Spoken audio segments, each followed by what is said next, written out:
What's going on, everybody? In today's video, we are going to be talking about the seller interview sheet, what exactly it is and how it works. So to start with, the seller interview sheet, anytime a seller calls you from any of your marketing, whether it's direct mail, bandit signs, real estate agent lead, wholesaler lead, whatever it is, you want to have a basic set of criteria for taking down these leads. So the seller interview sheet is going to be a list of questions where you can quickly determine whether or not the property is going to be a good deal or not.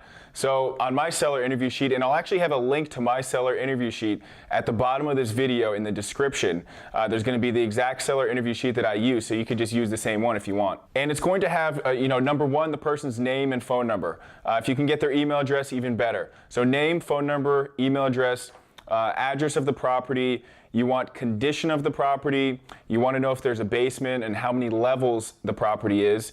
You also want to know how many bedrooms, bathrooms. And then most importantly, you want to find out how soon the seller's looking to sell, and then also what price they're looking to sell for. Now, the key with the seller interview sheet, this is something that once you're a more experienced investor, this is something that ideally you would outsource to a call company, or maybe have an acquisitions assistant. And there's actually plenty of call answering services that you can get for like $100, $200 a month that will do a great job. But when you're getting started in answering the calls yourself, the key is to build rapport with the seller. So you typically don't want to just go through the list of items like, what is the address? What is your name?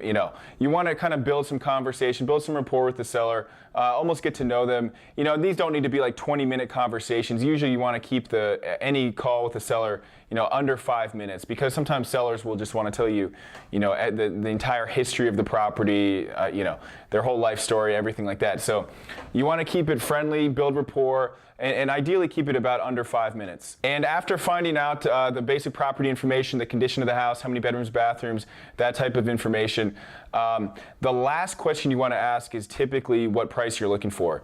You almost never just want to come out right out the gate just saying, okay, what do you want for the property?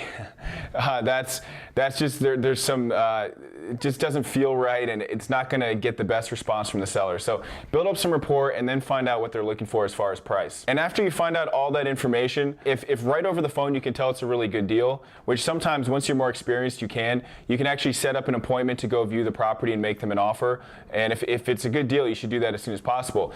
If you're not sure, which would be probably most leads, you can say, look, I'm going to go ahead, do some research, run some numbers, and I'll let you know as soon as possible, if it's something that will meet our criteria.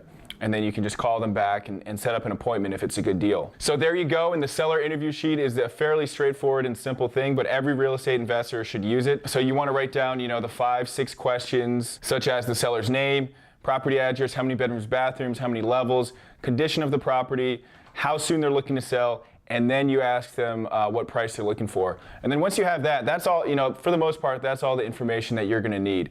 You don't need to ask them a million questions or stay on the phone for like a half hour. So I would print this sheet out so that you have it in front of you anytime a seller calls you off your marketing.